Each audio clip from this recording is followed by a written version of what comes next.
You know, when you have a holiday gathering and Uncle Bert gets in an argument with your sister Teresa about politics?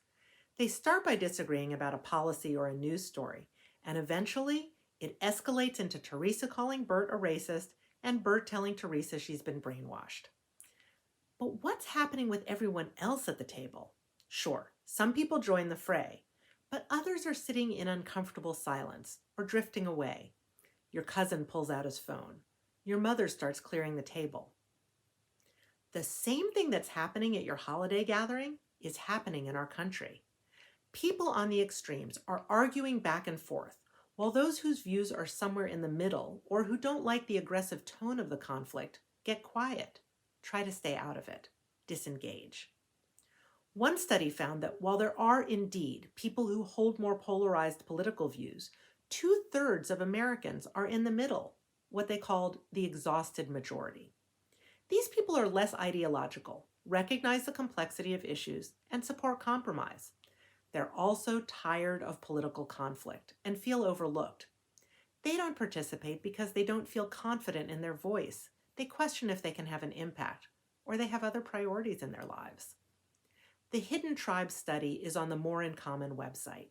You can also find a study there called The Perception Gap. This study found that the thing people on the left and right have in common is their distorted perception of each other. Democrats and Republicans think that the majority of people in the other party have extreme views, but in reality, only a minority, around 30% of either party, are on the farthest ends of the spectrum. Our views are distorted by media and social media, where people at the extremes are more likely to engage than those in the middle. And the more people consume polarizing media, the more inaccurate their perceptions are. So we have people on the far right imagining all Democrats as anarchists firebombing the Portland police station, while folks on the far left are picturing anyone who voted for Trump as a tiki torch-bearing white supremacist. But that's not what most people are like.